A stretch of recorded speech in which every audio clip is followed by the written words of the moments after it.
Hi, everyone. So we're going to go over just the basics of the program, what it looks like on a day-to-day basis, what we're trying to do on a larger scale, and also what makes us a bit different from other gap year programs.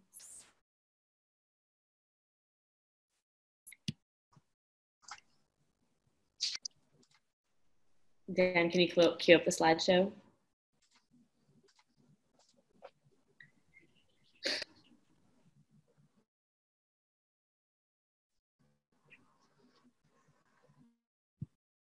So while it's loading, I'll just start saying a few words about the program.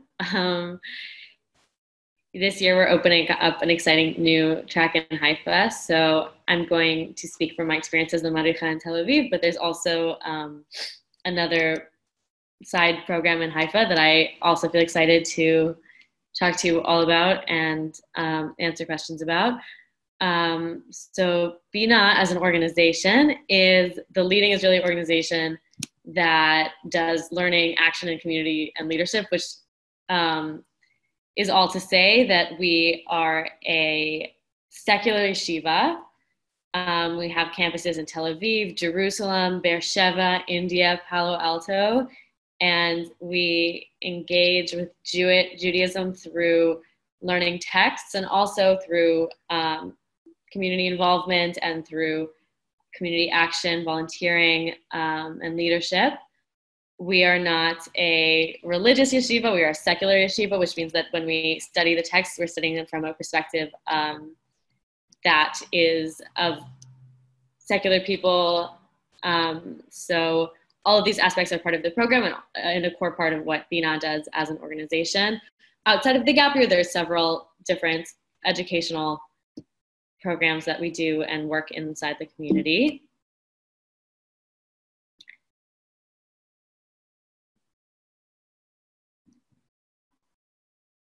Next slide.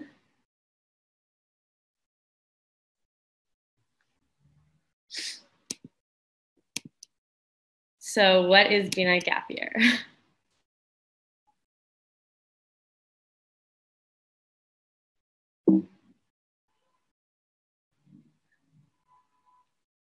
So you have the option to do an international Israeli mechina or a shnat sherut, which is a year of service, a year of volunteering that combines all these aspects that we discussed that BINA centers on, being learning, action, and community service. So what that looks like is being an international participant on an Israeli program, which brings with it a whole plethora of experiences in diving into Israeli culture, and also the unique perspective that BINA brings in terms of secular study of Jewish texts, in terms of the unique location of our programs, and in terms of the, I would say, character of the people who come to learn on the program together.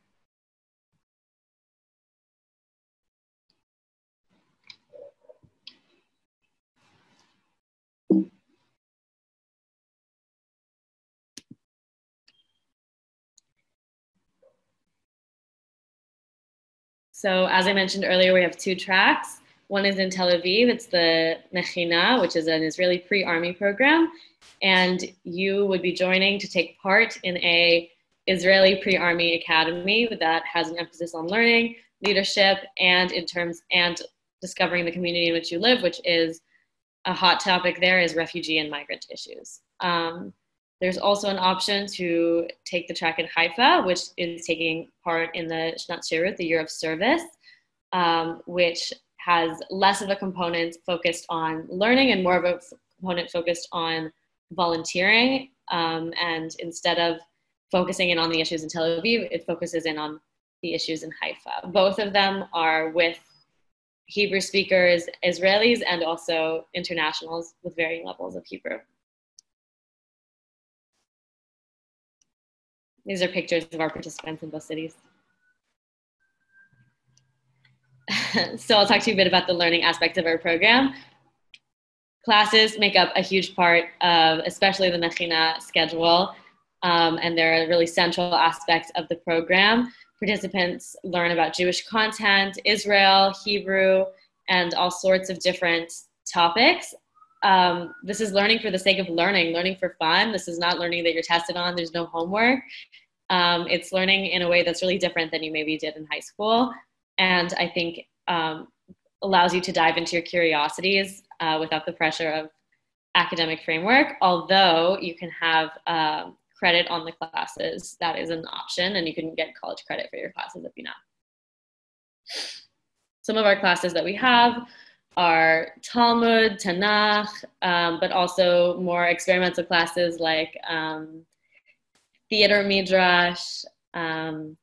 So you really get a range of classes, and there's also a lot of opportunities to learn not through classes, but through seminars that are organized by participants themselves, through classes that participants might lead for each other, through trips, through guest speakers. There's, in every way you get to experience learning, I would say.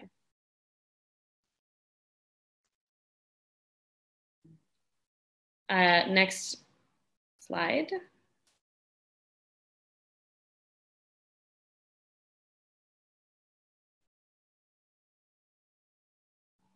So action, that is another central part of the program, is volunteer, taking part in the neighborhood that you are living, in the country that you're living, in the city that you're living, and giving you, the participants, the tools to take action in their communities. That means learning about what's happening in their communities, what's happening in Israel, and also learning about Judaism. What does Judaism have to say about this? And making significant time in the schedule to make learning a part of it. So weekly, 3 times a week even, you have volunteering for half a day, volunteering in the neighborhood with youth, with refugees, with the elderly community, in Arab-Jewish coexistence projects, all sorts of different projects in the neighborhood.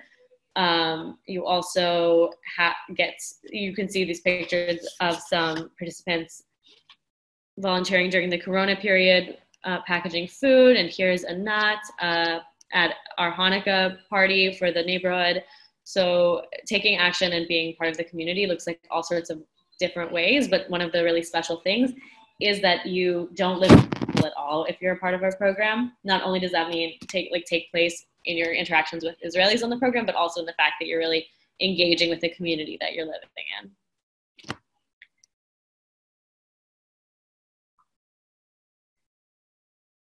So lastly, I'm going to tell you a bit about the community aspect of the program. Community is a huge focus on our program. The group life, the life of the group, the whole program together is really essential. And there's a lot of time and energy put into building that relationship.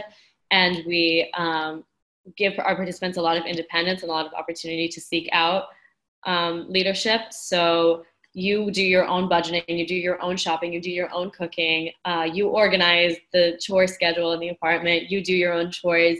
It's you build your own Shabbat service. And I know that sounds like a lot of work, like almost overwhelming, but there's a lot of guidance in that process. And participants are really smoothly guided into taking charge of their year. Every other Shabbat, you're at the Mechina and you are taking part in a communally led service that you and the other American and Israeli participants put together. And on the weeks that you're not at the Mechina, you have an opportunity to explore Israel on sort of a free weekend. So in those weekends, you could visit family, you could visit friends, you could stay at one of the houses of the Israelis who are on the program with you. You have many opportunities to travel in the country during those off weekends as well. And throughout the program, you have countless opportunities to take leadership, whether that's being a leader planning a trip, whether that's being the 2-week leader of the group. In every moment, you have a chance to step up and develop your leadership skills.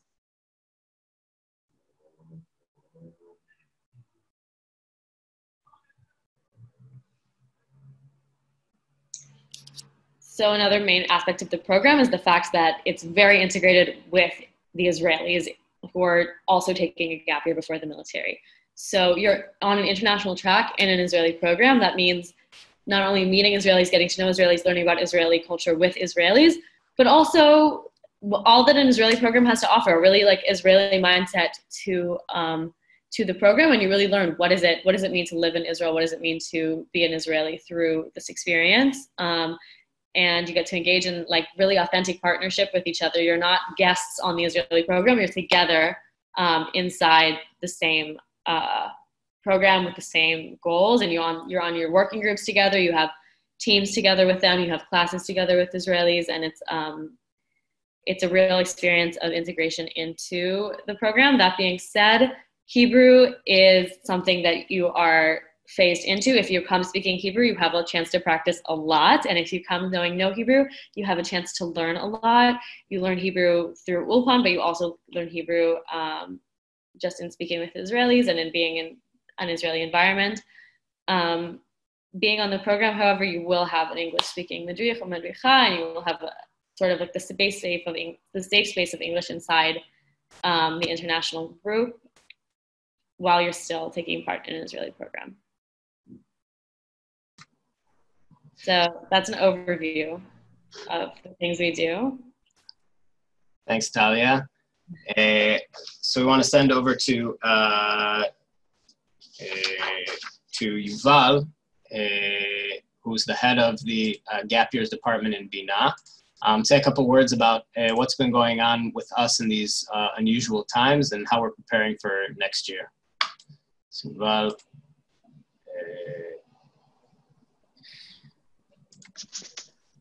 are you there? Yeah, I'm here. Ah, there you are. There's two of you here. Can you hear me? Yeah, Just one wasn't working as well. So taking the other one. Shalom, everybody. It's nice to see all our alumni and participants, and exciting to see also new faces that might be joining us next year. So like Dan said, these are unusual times, and I want to kind of walk you through what's happened here in the past 2 months as far as dealing with coronavirus and thoughts that we're having in the not aftermath, because we're still in it right now, but slowly coming out on the other side of it here in Israel, about initial thoughts about next year. So Israel has been part of the world coronavirus crisis. In many ways, initial response of the Israeli government to the coronavirus and other kind of different parameters means that the numbers in Israel aren't as high as they are in a lot of other places in the world. Especially in the US, where some of you are coming from. But with that said, it definitely did affect our reality and kind of changed our world in the past 2 months. Since the 15th of March, the Mechina as a program, pre-army program, stopped functioning in its day-to-day capacity. And what we did is the Israeli participants went to their home, and we initiated an online Zoom schedule that we had. With the international participants, what we did is we paired them with Israeli host families. Like Talia said before, the connection between Israelis and international participants is very strong. That means that they usually spend a lot of time together, not only on Mechina, on the program, but weekends and everything. And so we sent out a question, which families are willing to host, and got a whole long list back of families who were willing to host. Initially, we were planning to move them around a bit between families, not every few days, but every like 2 weeks or so. But the connection between the participants and families that hosted them was amazing. And in most cases, they spent in 1 or 2 families in this time before coming back to the Mechina, to the program. It's important to say that we did have groups from about the 2nd week or 3rd week of kind of general coronavirus shutdown. We did have groups of volunteers on a voluntary basis only, of people coming back to the Mechina or other places to do important work, whether it's assisting elderly or at-risk communities in the neighborhoods where we live, whether it was assisting farmers in agriculture that were understaffed in this time, and all sorts of different tasks that were designated by the Israeli Ministry of Health as emergency tasks. It's already 3 weeks now since we've returned to a more regular kind of running of the program. Also based on voluntary work that we're doing, and we now shifted into a different mode of operating, that is the Mechina is functioning, but in like 4 different groups according to the regulations of the Ministry of Health. So that's kind of the general kind of picture. Throughout this whole time, we were in contact not only with the participants here in Israel, but with their families back home. From the beginning, we were very open about what our plans are to deal with this, how we're going to do this. That of course will assist anybody deciding to return back home. I'm glad to say that only few choose that option, and most of them trusted what we're doing and stayed here with us. And I think those who stayed here feel that it was the right decision for them to do with their families. Because I think the sense that they got here of Israeli society during a crisis is something very, very unique in their experience here in Israel. And I think that they also felt safe and taken care of. That's something that you can ask and hear them later in the Q&A if you want to hear from participants themselves.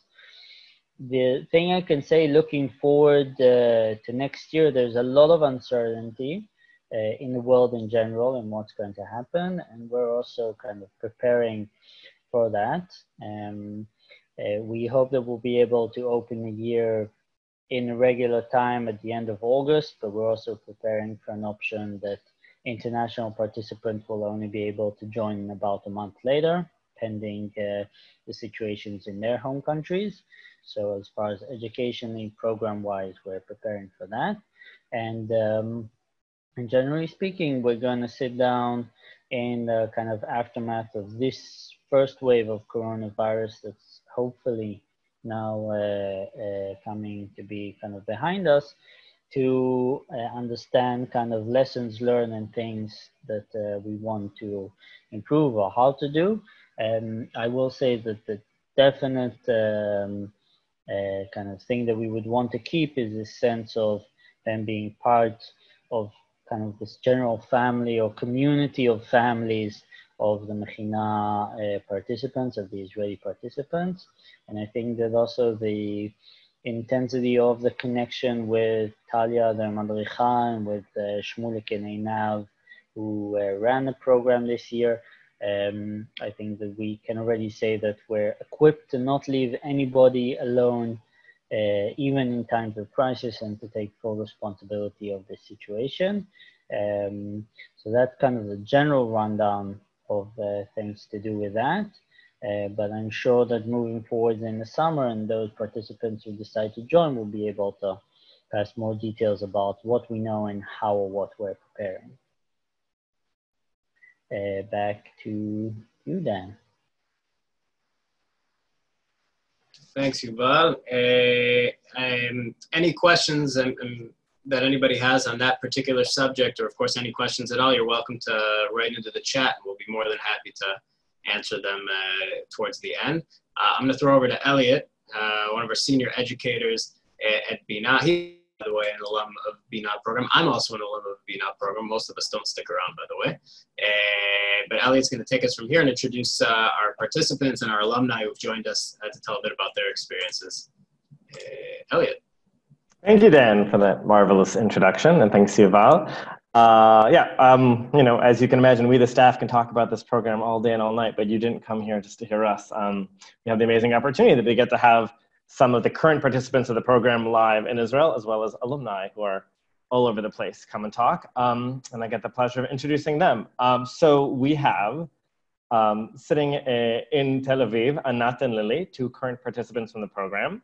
And we have Hannah and we have Meitav, 2 of our alumni currently in the US. We're going to start with our current participants, Anat and Lily. And I'm just going to ask you guys, first of all, just tell us a little bit, who are you, where are you from, and why did you pick BINA Gap Year? So not Lily, take it away.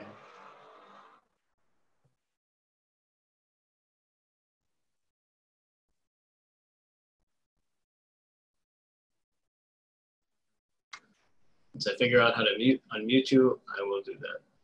There you are. Okay. Can you hear us? Yes. Okay. I'm Lily. I'm from London.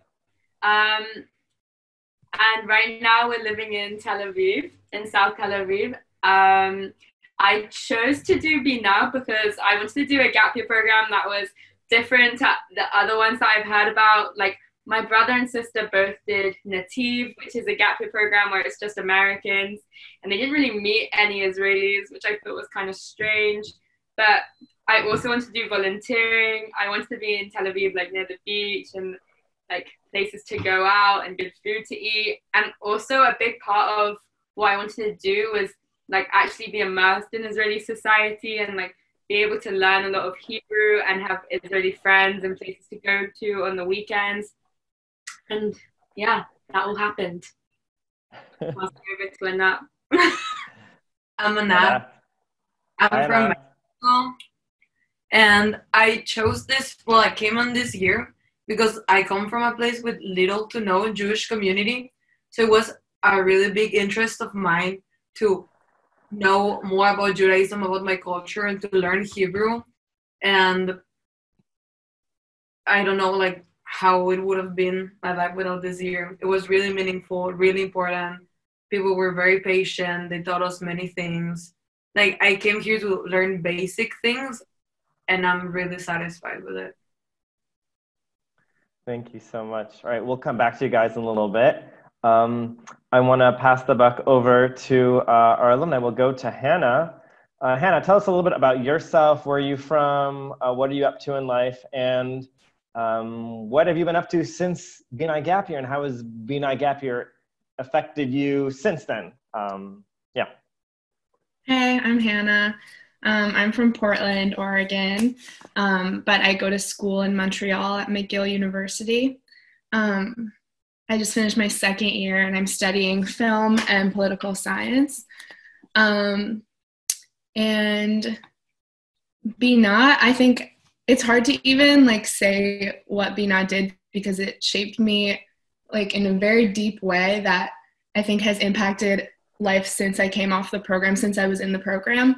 But I think some of the biggest factors were the level of independence that you have on BINA. Like, you really are responsible for yourself, and not just for yourself, but for your friends on the program. Like, every decision has a lot of like impact to the people around you. And I think learning how to like make good decisions for yourself and others is really a valuable skill to take into life and to take into college or whatever comes next.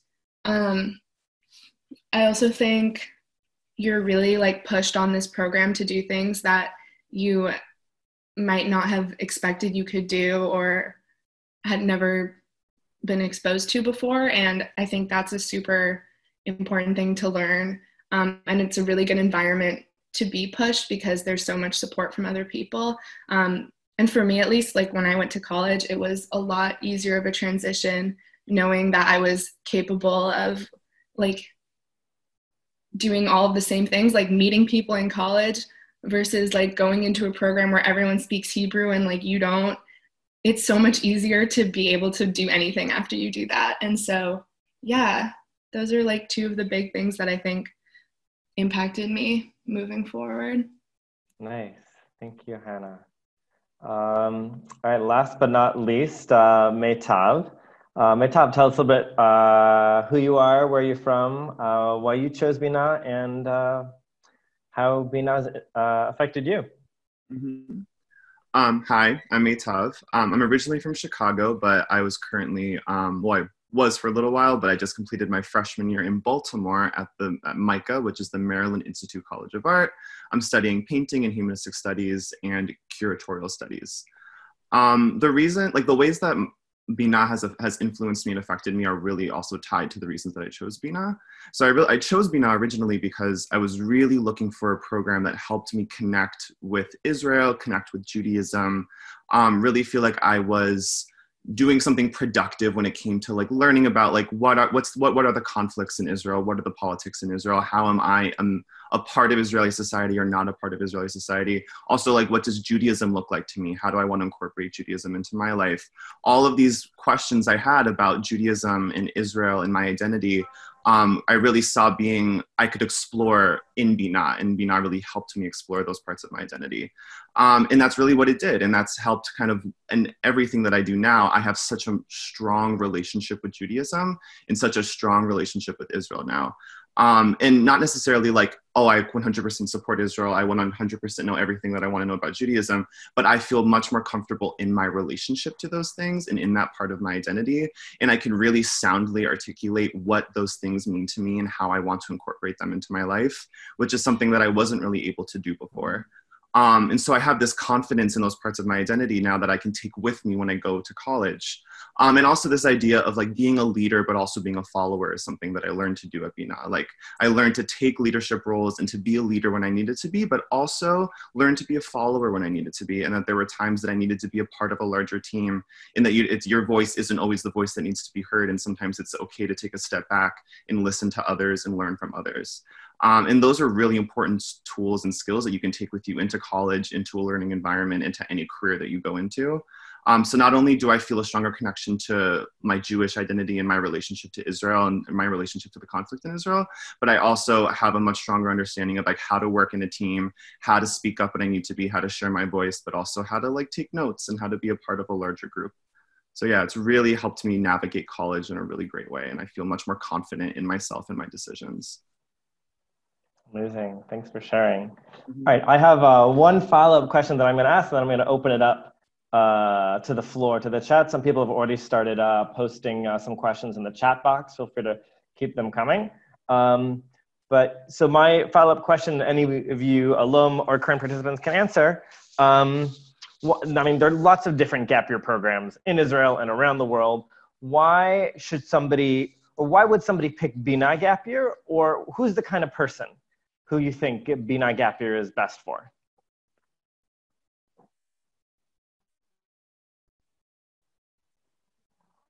Maybe I'll start with Anat and Lily, the current participants. You wanna go? Okay. Wait, where are we? I think that there are a lot of different types of people who would pick BINA for different reasons. Like, there are different reasons why you'd pick it. Like, some people came here because they really wanted to learn Hebrew. Some people came here because they really wanted to do social action. But I think something that unites everyone is that like everyone on the program really cares about things like a lot, like very deeply. And I think that's very different to other gap year programs. Like, I'm not going to say names because there's no point right now. But there's like an ideology that does link everyone together. And BINA is very different in the sense that I like really think it's like you're the hanich and the madrich at a summer camp, but like at the same time, it's like you have to always be like. Just for those who don't know Hebrew yet, hanich means participant, and madrich means like counselor. Yeah. Yeah, this is an immersive test. So yeah, so you always have to be on top of things and like always planning things, but also you get to go to a lot of things. So I guess it's someone who's creative but also like willing to like take control of different things that they want to do to like execute like their own gap year. And also since it's full immersion to Israel and like Israeli people that are your age, it's so amazing. You make so many meaningful relationships. The people are really nice. I remember in the first calls that I had for this program, they were like, yeah, people are going to invite you to their houses like each weekend. And it really happened. And it's amazing how people are really humble. It's really heart-touching. Yeah. It's really heartwarming. It's really and nice. Your English has also improved this year, I have to say, but yeah. Yeah, like Dora the Explorer was great, but this has been better. And I don't know, I feel like some people might think that this is a problem for like people who have certain political ideologies. But I feel like a lot of opinions are respected, and you have a place and like to argument, to learn as many sides as you want to learn, and you're gonna be heard and instructed in what you want to learn. So it's like I would feel like this is a program for people who have a desire of knowledge and a desire to have an open mind to learn different perspectives. Amazing. Thank you so much. All right, I think we're going to open up to some questions from the chat. And if Hannah or Maytav want to circle back to those questions later, that's fine. But I want to make sure that we give voice to some of the other questions coming up here. All right, we have a question from Sarah. For those who are on the program, how is the transition back home and to your school? So I guess that'd be a question for Hannah and or Maytav. How was the transition back to the US and to school after the program? Maytav, or Hannah, go for it, yeah. Wait, okay. For me, it was definitely hard at first because like I seriously made my best friends on this program. Like still to this day, they're my best friends. So I think it was hard to leave that like kind of community and those people behind, but it's really doable. Like you will have like the confidence to like start college and like make new friends and know that your relationships that you made in BINA are going to last and are going to be there for you to like go through the challenge of readjusting to your home culture together. So I think that's the nice part is like you're not alone in going back to school and like you have the support of your friends as you go through it, but it's really doable. Like that shouldn't deter you. Thanks, Hannah. Maytav, is there anything you want to add about the transition? Yeah, I pretty much had the same experience. Again, like it's definitely a hard transition in the beginning. But I think one of the great things is that like as long as you keep in contact with your friends and like just making sure that you're reaching out and finding time to talk and finding time to catch up with each other's lives, like it helps ease that pain a little bit to have those conversations and to keep those people in your life. But it was definitely because like you're going from like being with the same people 24/7 and having a specific schedule to all of a sudden being like thrown back into a different part of your life, and moving on to the next chapter. So that transition period, especially the summer between when you're first year of college or whatever the next part of your life is, in the day that BINA ends, like that transition period can be stressful, but just take it day by day, reach out to friends. I listened to a bunch of Israeli music and I cooked a bunch of Israeli food that helped me feel a lot better. So I recommend that like whenever you reach that period of your life, that's like one of the best things to do. And it was really honestly manageable. And I still, you just miss it. That's natural. Well, if you want to try out any Israeli recipes, you're welcome to send them to me in the mail. Happy to taste any of your cooking experiments. I will also say that, we, the staff, are available as a resource, and we continue to be in touch with many of our participants to ease with the transition after the program. Great. We have a bunch of more questions coming in. We have a question. Thank you, Julie. Thank you, Maytav and Hannah. We have a question from Julie, who's asking, how many international students do you expect next year?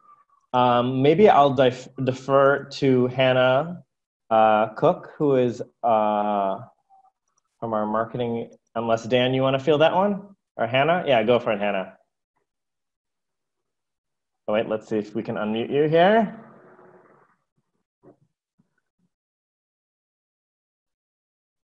You should be unmuted. Right. Yeah. Yes, I'm unmuted now. Yeah, hi everyone. It's so nice to be here and see so many familiar names. My name's Hannah Cook, and I run the recruitment and some marketing for the BINA Gap Year. I'd love to answer that question about international recruitment for next year. So we basically are almost at full capacity. We've had a lot of applications coming in, just especially because the situation in Israel is so positive right now.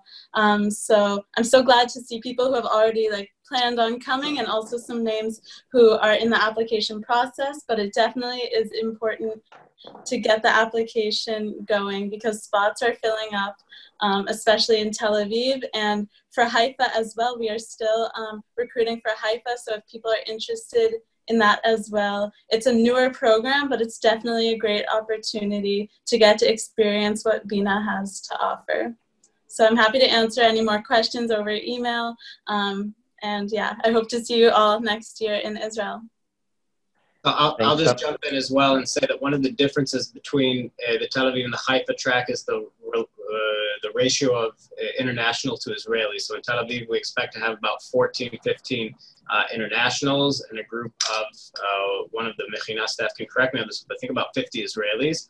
And the internationals do have their own dedicated staff and English language programming, but it's very much very much immersed. In Haifa, we hope to have somewhere around 7 or 8 internationals and an equal number of Israelis living together on a much more, let's call it, even playing field.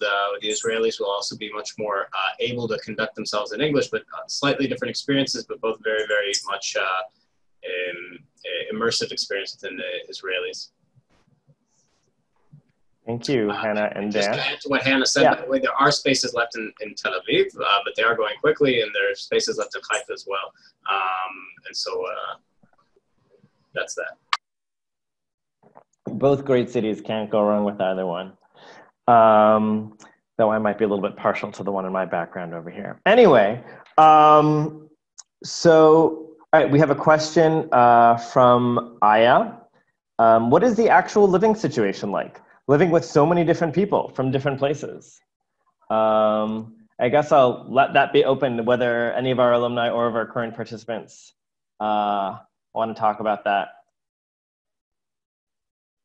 All right, let's start with Anat and Lily. Well, in my experience, it was really hard, but it made me a better person.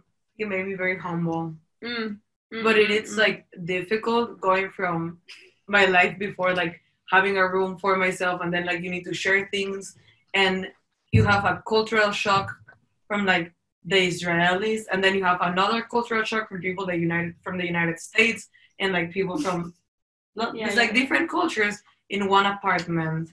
Yeah. So basically for our year, I don't know how it's gonna work next year, but we're in a building with 2 Israeli kvutzot, like 2 Israeli groups. Hebrew. And everyone's in the building, but the international group, we have like our own apartment.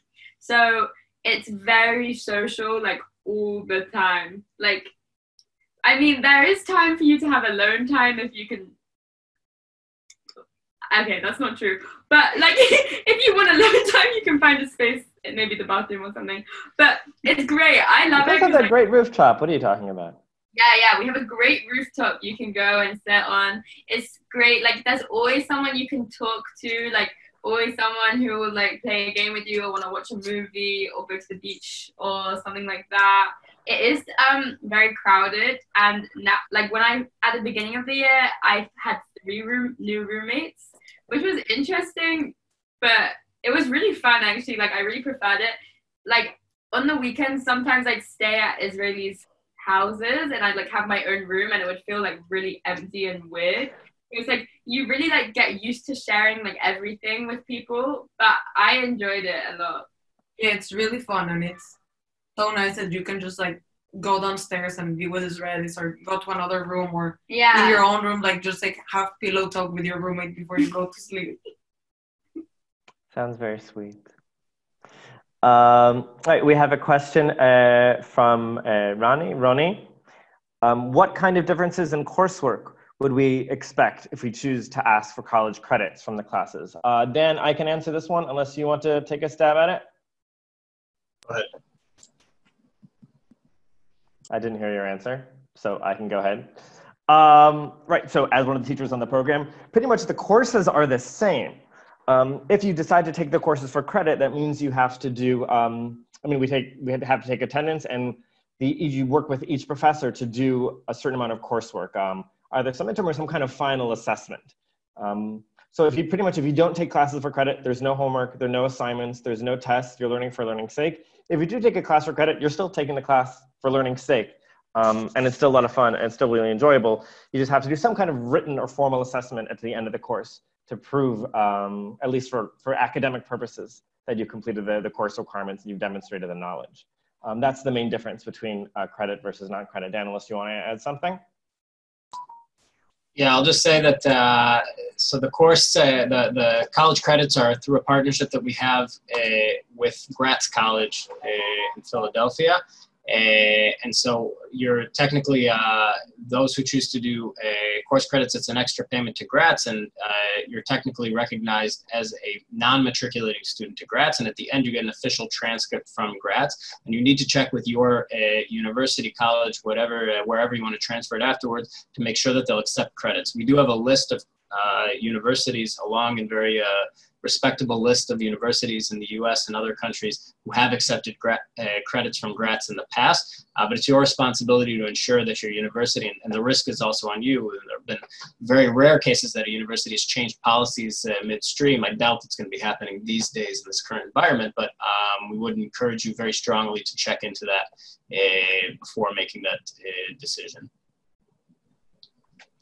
Thanks.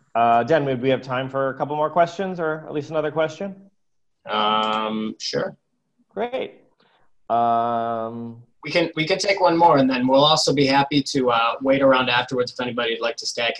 I can try and answer some of the more technical questions. And as I mentioned, a few folks had some confusion with the link getting on today. We're going to upload this to our website, and we'll be happy to send it out to anybody who'd like to see the parts they missed. Or relive the excitement of our info session here. And so we'll be sending those out. Sounds like fun to me.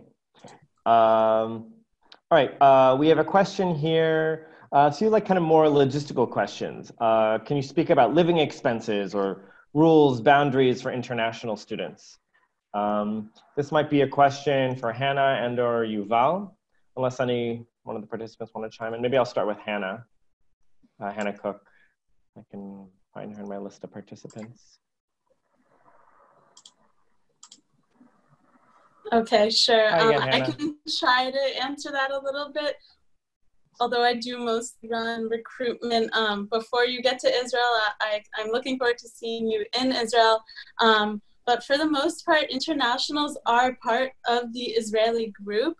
But it's almost like you're here with the Israelis, but you also have the English-speaking madrichim, like the English-speaking counselors, to help you out if you ever need anything, like to go to the doctor or just some advice on how to navigate the bus system in Tel Aviv. So in some ways, you're here to help, or you have the help, but you're also very independent, and there's really no other program that's like that, where you get the independence, but also the support.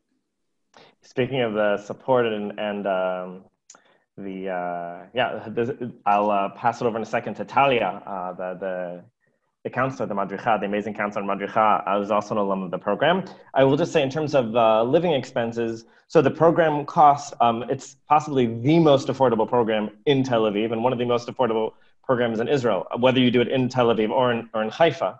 The program cost includes pretty much full room and board, includes your meals when you're on the program, it includes living, it includes housing expenses, it includes the educational program, includes trips within Israel, it includes public transportation to all programs. So pretty much the only thing you need beyond that is if you want an additional, kind of pocket change for additional like leisure activities. But for the most part, the program has you covered for your time in Israel. There are a lot of other gap year programs that require you to spend a lot more money on food, on activities, and travel and transportation. For us, we're all in this together. And as an all-inclusive program, if you want to have some extra, spending cash on your own for other extras, that's up to you. Let me pass it over to Talia.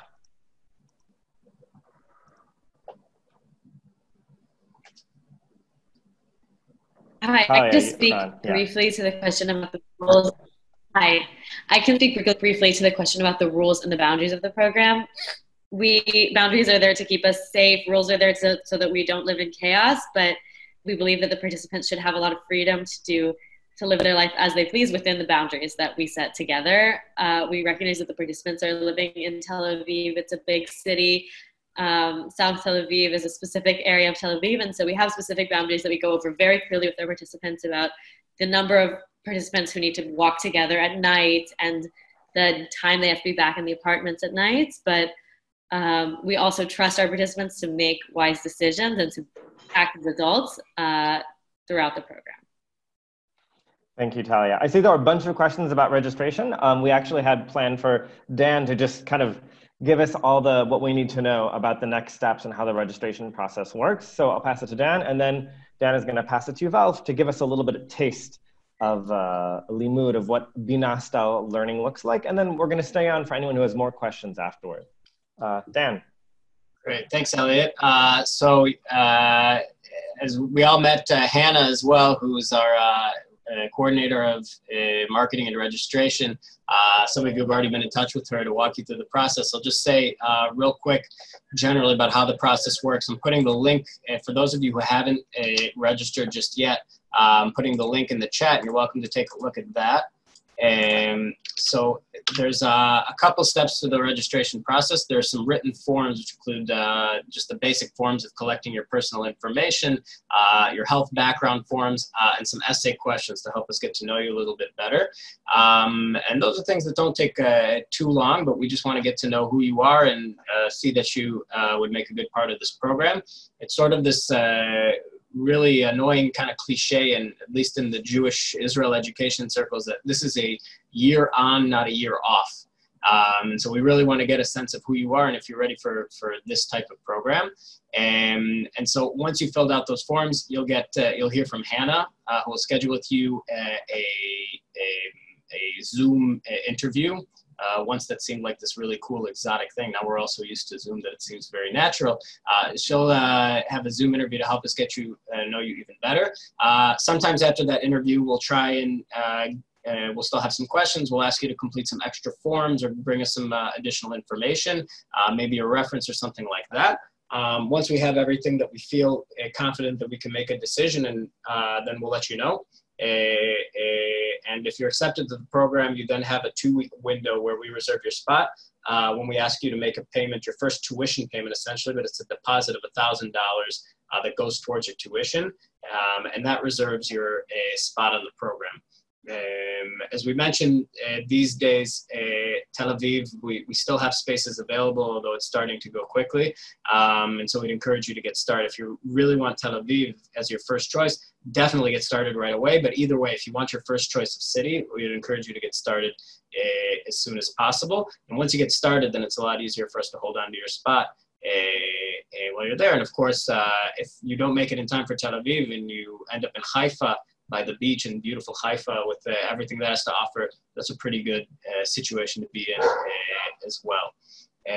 I do want to add, by the way, that in the event regarding the $1,000 deposit and first tuition fee, and we stated this on our website, in the event, and we don't believe this is going to happen, but in the event that we are forced to cancel the program due to the global pandemic, we will refund all paid tuition. We want folks to be able to feel confident that they're making a commitment to the program, but that they're not taking any sort of undue risk.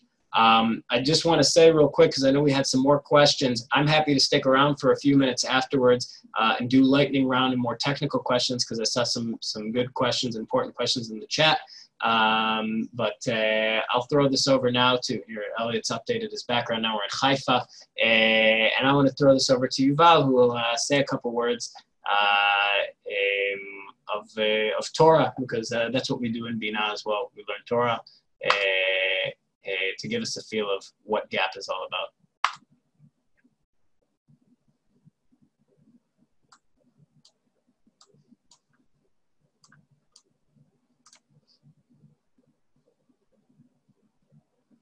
Unmute now. Okay, you can hear me?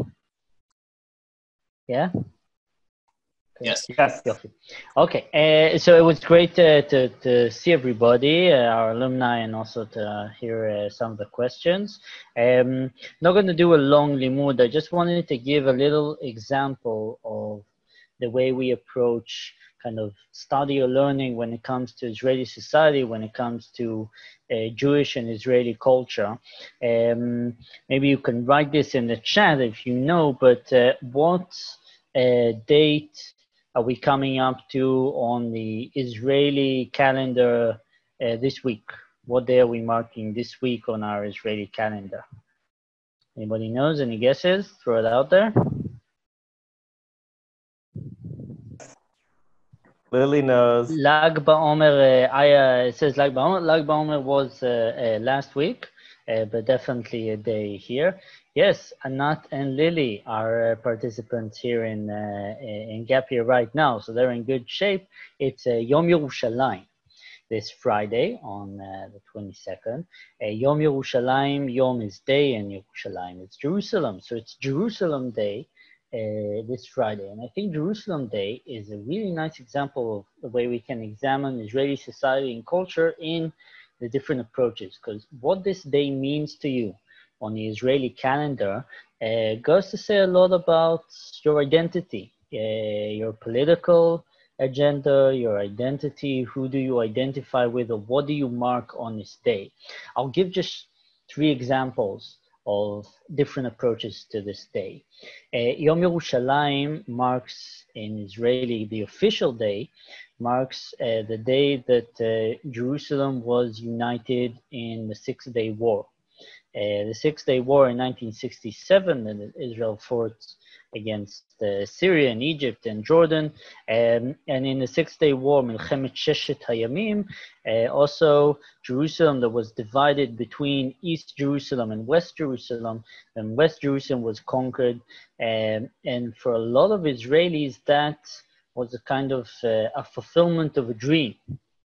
Okay, just a few months before the Six-Day War, there was a kind of, it's called a Festival Shirei Zemer, a kind of music festival of competition. This is 1967. This is pre-reality music shows, but basically it was the equivalent of back then, kind of different songs competing for the song of the year. And there was a song that Naomi Shemer wrote that probably you heard of, called Yerushalayim Shel Zahav, Jerusalem of Gold. And even though that song didn't participate in a contest itself, at the end of the show, it got such amazing kind of response and applaud that the kind of coming back on stage at the end of the show, it was Shuli Natan with Yerushalayim Shel Zahav, with Jerusalem of Gold. So for a lot of Israelis, that moment of being able to reunite with the Western Wall, the Kotel, and suddenly having their capital not torn in half kind of by a wall was a fulfillment of a long life dream for many Israelis. The interesting thing is that 1967 is also a break in Israeli society, a political break between left and right in Israel.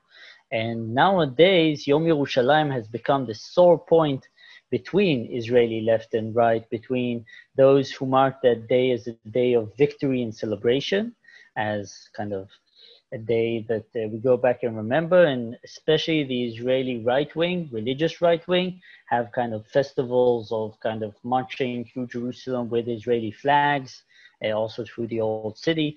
And it's become a very kind of militant day in some respects. Thank you, Elliot, for changing to Jerusalem in your background for this. And whereas the Israeli, parts of the Israeli left wing don't view this as a day to celebrate. This is a day when a lot of the things that the Israelis, that left-wing Israelis hold dear, started to be an issue. The conquering of the West Bank, the military control of millions of Palestinians, the whole issue of Israeli-Palestinian conflict that wasn't born in 1967, but became a big issue, means that if you're an Israeli left wing that doesn't, left wing kind of with a left wing agenda, then you don't connect to this kind of celebrating conquering of Jerusalem. And just to make sure that we don't think that Israeli society is that easily divided, then another whole issue was thrown in there. Officially, Yom Yerushalayim marks as a day that we commemorate the journey of the Ethiopian Jewry to Israel through the Sudanese desert. Over 4,000 Ethiopian Jews died in the long journey from their villages in Ethiopia on the way to Sudan before they came to Israel. And the whole story, the heroic story, wasn't told for many years, and suddenly it's been kind of lobbed in with this day, not by coincidence. Jerusalem held a very high place in their society in Ethiopia, this ideal of Jerusalem. That's how you said it in Amharic. This Jerusalem, this coming to Jerusalem was even kind of imagined as this kind of place above in heaven, not a kind of down-to-earth place. So this Ethiopian Jewry arriving here in Israel in the 1990s are kind of pinned into this day, and suddenly Jerusalem isn't only an earthly place, it's an earthly place that's divided politically between left and right, and kind of they're stuck in the middle of this issue. So I think that looking at Yom Yerushalayim and the way you commemorate it or don't commemorate it or mark it in any way is something that really goes to show the complexities of Israeli society. And I think also the ways we go about in studying these things in our gap year program, trying to understand not only the quirks and eccentricities, but to kind of try and find the conflicts, the issues, the things that are down to earth, asking your Israeli friends in the Mechina, what does Yom Yerushalayim mean to them? Okay, because there are people in the Mechina that are right-wing, that are left-wing. There are people that want to focus on the Ethiopian Jewry story. There are people that for them they're left-wing, and this day is a day to deal with the Israeli-Palestinian conflict. And all this mixed in is part of coming and seeing Israel at kind of ground level, kind of how Israelis are feeling this. So I hope you all have a happy Yom Yerushalayim wherever you are and whatever agenda you hold with this. And I think that taking the day to kind of look at Jerusalem nowadays is something that's very interesting. I was born in Jerusalem. This is where I come from. So for me, it's growing up with the complexities of Jerusalem is something that I enjoy incorporating into my history lessons, into what I do with the Mechina participants. I study with the gap year issues in modern Israel. That's what we study together in my course. So we deal with issues like this and try taking them apart. So it was lovely kind of have a happy Yom Yerushalayim wherever you are.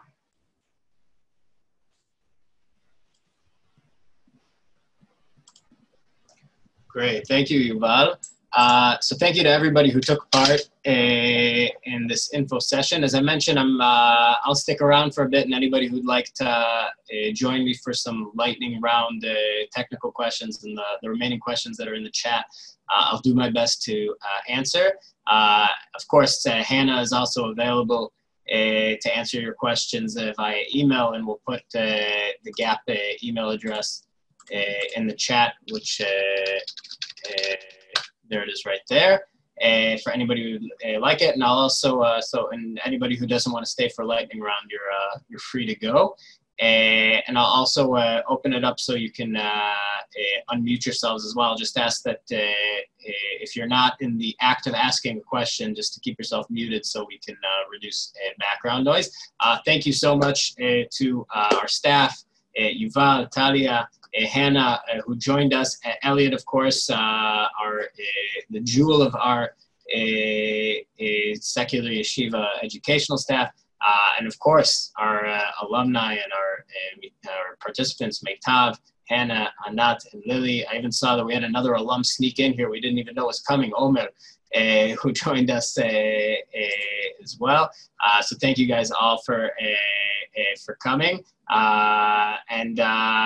Yeah, I'll sort of start looking through the chat, and allow those who would like to unmute themselves to join us. Okay. So just to mention again, and Yuval, if you're staying, maybe you can help as well. Sarah asked again about the plan for COVID. So in addition to being prepared, if necessary, to delay the program or change things, we've made adjustments in terms of it's a little bit hard to say exactly what we'll do when the program starts because the situation is constantly changing. And in Israel, at the moment, the situation actually looks really good, and the schools and education have actually gone back to almost normal operation. And we're doing everything that we can to, we're abiding strictly by the Ministry of Health guidelines, and doing everything we can to take any extra precautions that are necessary. So we've done, for example, the Mechina, the Israeli group, has come back and been placed in capsules of groups that remain sort of statically together and don't mix between each other.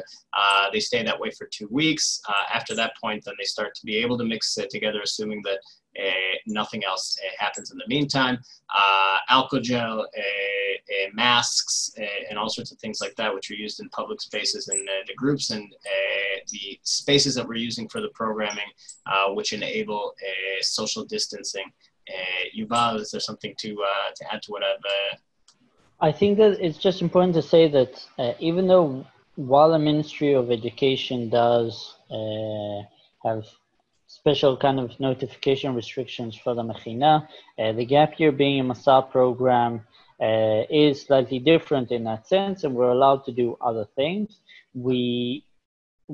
Our ideal is keeping as much as possible the Gap in tune with what's happening with the Mechina, also having them hosted, but also working online and having those activities if need be. But I think that part of our initial idea is looking into next year, and again, we're waiting to finish this first wave to sit down and have a proper discussion about what's going to happen, and that will definitely be part of what we're going to do this summer, is see if in certain situations we'll have the Gap group return and spread out into the apartments more, but have activities run. It depends on what point of the year this happens. There's a whole array of things that can work with that. But I think we've proven to ourselves and to our participants and families that we're there to kind of deal with the situation and find solutions together. I'll say in terms of when we'll be making decisions, and I saw that question as well. So any major decisions that relate to the format of the program or technical issues about the program, we've set ourselves deadlines that we will notify of any decisions like that no later than 1 month before the beginning of the program is intended to be, and that should give folks plenty of time to make adjustments. I would say, by the way, in terms of things like flights, a lot of airlines are offering very flexible terms, and that should also enable participants to be flexible and adapt to changing situation, to changing conditions.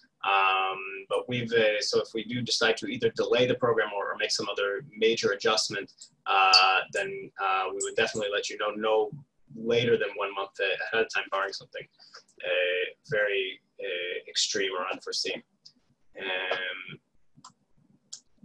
Roni asked, Roni asked if you've already been accepted or given forms of deposit, as Roni has. When can you expect to find out next steps for paperwork and payment for the program? In the coming weeks, we'll be sending out letters in terms of the next steps. At the moment, there isn't a lot to do in terms of bureaucracy, but soon we'll be sending out more information that relates to packing lists, registering for your health insurance, which you need to do actually a lot closer to the beginning of the program, visas in terms of getting visa extensions and things like that. We'll be sending you plenty of information about all of that stuff as well. And of course, if there are any specific questions, you're very welcome to ask us. We'll also be sending out letters regarding tuition payments in the coming weeks as well. It's in the next two to 3 weeks. You should be getting that. Is it an issue to start the program before I turn 18 in October? It is not. It just means that certain forms need to be signed by your parents as well as by you prior to your turning 18. Is there an option to do only one semester, or is there only a full year program? There are very, in certain cases, we do allow participants to sign up for one semester. Our preference is for a year because that's the format of the program for the Israelis, but we would welcome you to do that. We just limit the number of people who can do that, and if it's there's a reason for doing so, then we can accommodate.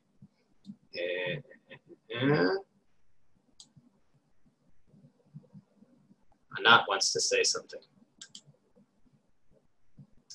I just wanted to say that during the whole like quarantine thing in the Mechina, it was like really supportive. We would get calls from our counselors or from the head of the Mechina or texts, and we had a place to stay. Whenever we needed transportation, they would like call us and ask like, what do you need? When do you need it? If people like decided to leave the program, in the ways that we could, we like gave them like a proper goodbye. So it was just like, even though we were like in different places in Israel, some were like in a kibbutz and some were like in another house or like in your parents' house or things like that, still like we had classes on Zoom and we had group conversations on Zoom, and our madricha, our counselor, like really cared for us, and she would call us and she would like encourage us to call each other. So it was like, even though it was hard times, the Mechina was still very supportive of us. So it's like, I think and the Israeli family. And like the Israeli families, wow. Like we lived there for so long, and then like willingly they were like, yes, like stay more, you're fine here. So it's just like, my host family gave me a present when I left. It was really confusing because I was like, why are you giving me a present? Yeah. I know, it's like very unique and intimate. Yeah. So I think I answered all of the questions in the chat. If anybody has any last ones, most folks stuck with us. If anybody has any additional questions, or if I missed anything, you're welcome to draw my attention to it.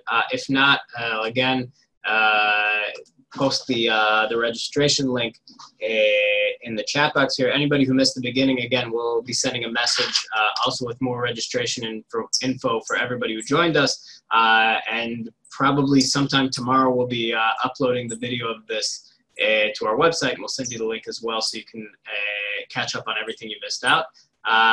Thanks again for everyone who joined us and for everybody who pitched in. Talia, Nat, and Lily, Elliot with your constantly changing backgrounds, Meitav, Hannah, and everybody else. And some of you, it was very exciting to see folks whose names I recognized from registrations and stuff like that. We're really looking forward to meeting you in person very soon. And for the rest of you, hope we'll see you all soon in Haifa.